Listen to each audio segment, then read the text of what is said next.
प्रश्न नंबर 13 है, निम्न भाज्य मतलब छोटी भाज्य एवं अभाज्य संख्या का मासा ज्ञात कीजिए।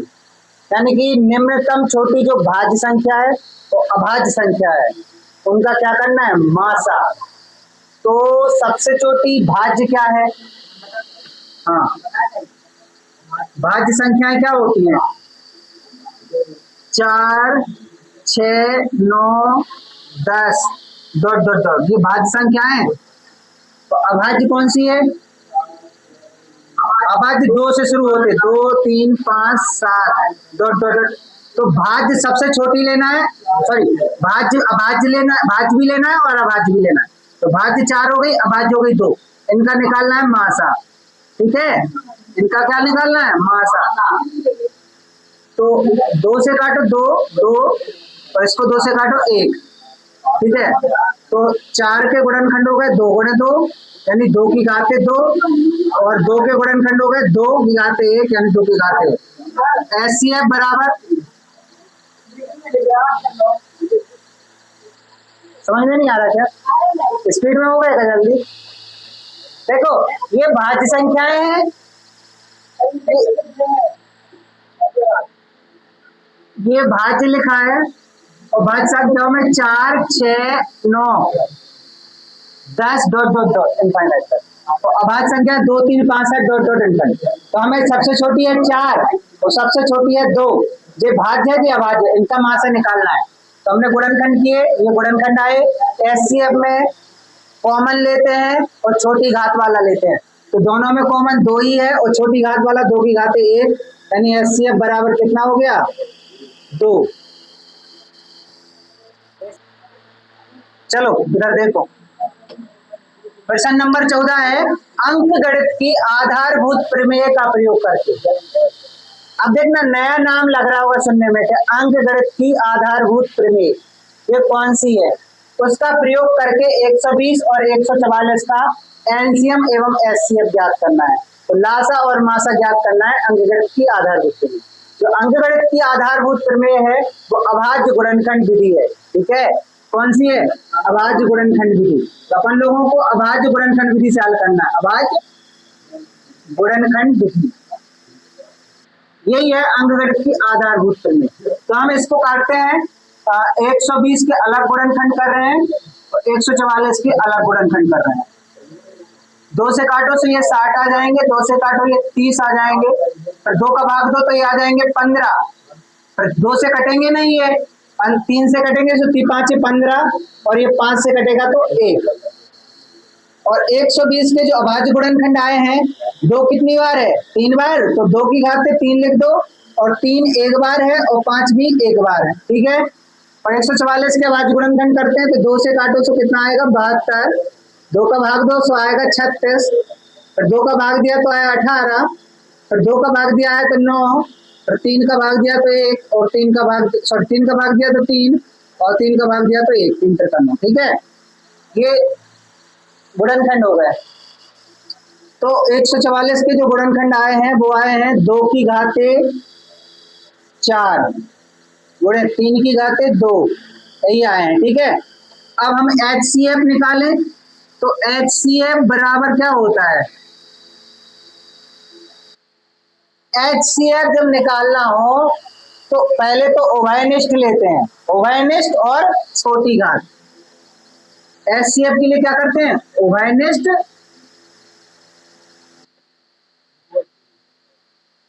एवं छोटी घात। तो उभयनिष्ठ लो तो ये 2 उभयनिष्ठ है, और 2 में छोटी घात क्या है, 2 की घात 3 गुणे ये भी उभयनिष्ठ है, इसमें छोटी घात क्या है, 2 की घात 3 की घात 1, ये 3 भी है और 3 की घात 1। ठीक है, और 5 तो उभयनिष्ठ है नहीं, तो इसका हो जाएगा 2 गुणे 2 गुणे 2 गुणे 3, तो 2 चौको 8 हो रहे हैं, 8 से 24। एचसीएफ कितना आ गया, 24। ठीक है, और एलसीएम के लिए क्या करेंगे, एलसीएम के लिए उभयनिष्ठ तो लेंगे, ठीक है, इसके अलावा भी संख्याएं लेंगे और उभयनिष्ठ में बड़ी घात लेंगे। उभयनिष्ठ लेंगे तो उभयनिष्ठ में बड़ी घात लेंगे। उभयनिष्ठ में क्या लेंगे? बड़ी घात।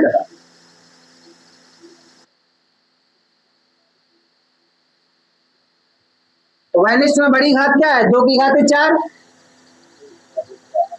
और उभयनिष्ठ में 3 की घात 2। इसके अलावा 5 बचा है तो वो भी ले लेंगे। तो एलसीएम बराबर क्या आ जाएगा? 2 की घात 4 यानी 2 गुणे 2 गुणे 2 गुणे 2 गुणे 3 गुणे 3 गुणे 5। ठीक है, 2 दूनी 4 दूनी 8 दूनी 16 और 16 पंचे हो रहे 80।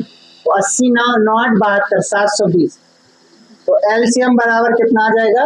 720। इन सबका गुणा करो तो कितना आ रहा है? 720। ठीक है, आगे समझ में कि नहीं आया? इसके आगे बढ़ते हैं। तो देखो, एचसीएफ में उभयनिष्ठ लेते हैं, एलसीएम में उभयनिष्ठ लेते हैं और बड़ी घात लेते हैं, लेकिन इसके अलावा भी कोई संख्या बचती है तो उसे भी लेते हैं। तो लासा में जो अलावा संख्या बचती है उसे भी लेते हैं। तो ये 5 भी बचा था इधर, तो ये भी लिया था। और उभयनिष्ठ तो लिया था, 2 उभयनिष्ठ था, लेकिन 4 की घात बड़ी थी तो 2 4 की घात बड़ी ली, 3 की घात 2 बड़ी थी, 3 की घात 2 बड़ी ली। बड़ी घात और उभयनिष्ठ और इसके अलावा भी अन्य, वो एलसीएम है। और एचसीएफ में उभयनिष्ठ और छोटी घात। ठीक है, इसे नोट कर लो। हो गया। इसका प्रश्न नंबर 15 डालो। प्रश्न नंबर 15 है, यदि मासा 35 और 45 का 5 है। 35 और 45 का मासा कितना है? 5। इसका मतलब 2 संख्याएं भी हैं। पहली संख्या क्या है? दूसरी संख्या क्या है?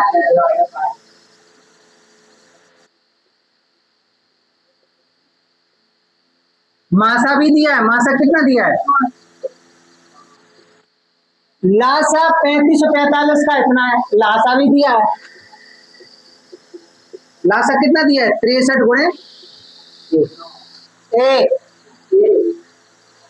63 गुणे 1, यानी पहली संख्या दी, दूसरी संख्या दी, मासा दिया, लासा दिया। जब सब कुछ दिया है तो निकालना क्या है? ए का मान। तो फॉर्मूला वही वाला लगा देंगे। ठीक है, चाहे लासा बराबर लगा दो, नहीं तो कॉमन फॉर्मूला जो होता है वो क्या होता है? पहली संख्या गुणे दूसरी संख्या बराबर क्या होता है? लासा गुणे मासा। ये कॉमन फॉर्मूला होता है, इसी से तो सभी फॉर्मूला बने हैं। बने कि नहीं बने? बटे में जब आएगा जब अपन लोग निकालते हैं, अगर पहली संख्या निकालनी तो दूसरी संख्या नीचे रख दो, लासा गुणे मासा बराबर दूसरी संख्या। दूसरी संख्या निकालनी तो पहली संख्या बटे में रख दो, लासा गुणे मासा बराबर पहली संख्या। अगर लासा निकालना है तो पहली संख्या दूसरी संख्या बटे मासा रख दो। ठीक है, लेकिन इसमें ना लासा निकालना, ना मासा, ना पहली संख्या ना दूसरी संख्या। तो ये कॉमन फॉर्मूला जो है ना उसी को रख देंगे। पहली संख्या कितनी है? 35 गुणे दूसरी संख्या कितनी है? 45 बराबर लासा कितना है? 63 गुणे 1 और मासा कितना है? 5। इसे हल करते हैं तो अगली लाइन में जो ए है यहीं रहने दो, तो ये सभी कहाँ चले जाएंगे? बटे में। तो 35 गुणे 45 बटे में 63 गुणे 5 और ये 1। ठीक है, तो 5 7 35, 7 बार में 7 एकम 7, 7 नम 63, 9 बार में 9 पन्ना 45, 5 बार में, यानी ए बराबर कितना आ जाएगा? 5। ये काटना आया कि नहीं आया? देखो एक बार और समझा दे रहे इसी संख्या को लिख के यहाँ पे। 35 गुणे 45 बटे 63 गुणे 5।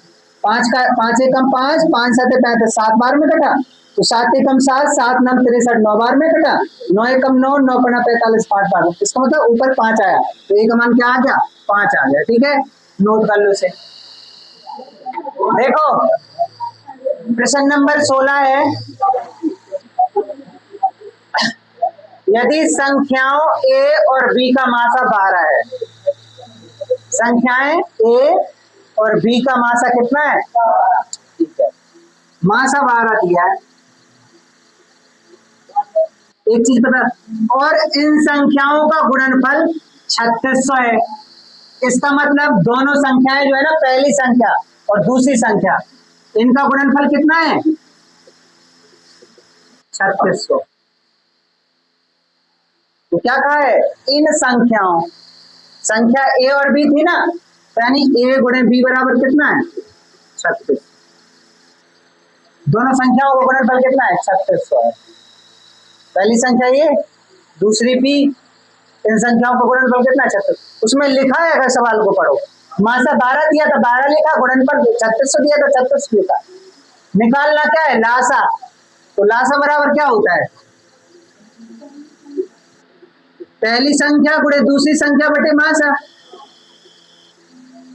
चूंकि तुम्हें पता है कि पहली संख्या और दूसरी संख्या इन दोनों का गुणा कितना है 3600, तो हमने लिख दिया दोनों की जगह 3600 बटे मासा कितना है 12, 12 दिया 36 3 बार में यानी 300, तो लासा कितना आ जाएगा 300, लासा आ गया 300 आ गया। ठीक है, प्रश्न प्रश्न नंबर 17 है, निम्न गुणनखंड वृक्ष को तैयार कीजिए। निम्न गुणनखंड वृक्ष, जो है ना, ये गुणनखंड वृक्ष है, मतलब पेड़ की तरह कह दो कि देखो शाखाएं में शाखा, एक मैन में शाखा है, उसके फिर ये 2 शाखाएं निकली, फिर इसकी एक शाखा की फिर 2 निकली, फिर इसके भी 2 निकली, मतलब वृक्ष एक रूप दे दिया नाम। तो इसको एक्स वाई जेड का मान निकालना है, इधर एक्स में क्या आना है, इधर वाई में क्या आना है, इधर जेड में क्या आना है, ये बताना है। तो एक चीज ध्यान रखना, ये अभाज्य गुणनखंड है। जैसे हम क्या करते हैं,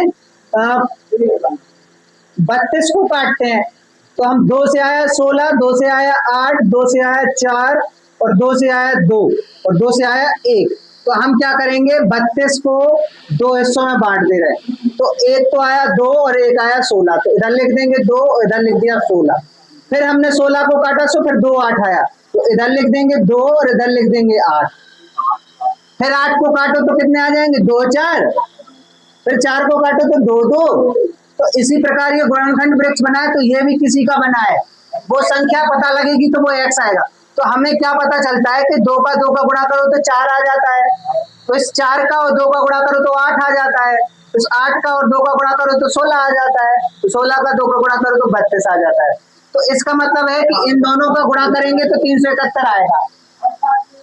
ठीक है, तो पहले तो ये चीज समझ में आई, तो इसी चीज से समझ रहे हैं, हमने हटा रहे हैं। देखो, तो हम क्या करेंगे कि इन दोनों का गुणा हुआ है 371 आए, तो 7 गुणे जेड बराबर 371, तो जेड बराबर कितना हो जाएगा 371 बटे 7, तो 7 पना 35, 5 बार में 7 2 बचे 7 या 21, तो जेड बराबर 53। जेड का मान कितना आया 53। हमने क्या किया, इन दोनों के बराबर 371 रखा, इन दोनों के बराबर 371 रखा, तो इन दोनों का गुणा तो होगा नहीं जेड के साथ, जेड बराबर ये बटे में चला जाएगा, 7 को आगे देंगे 53 आ जाएगा, जेड का मान आ गया, इस जेड का मान आ गया, जेड का मान कितना आया। ठीक है, इसके बाद इन दोनों का गुणा करो, तो ये वाला आ रहा है, तो हमें ये वाला तो निकालना नहीं है, अब इन दोनों को गुणा करो तो ये वाला निकालना है, तो हम क्या करेंगे, y बराबर क्या हो जाएगा 3 गुणे 1855, तो 3 5 15 और 3 5 15 1 16 और 3 8 24 1 25 और 3 1 3 और 2 5, 5565 ही आएगा ना, 3 5 15 3 5 15 16 3 8 24 1 25 और 3 1 3 और 2 5, तो y का मान आ गया ये 5565।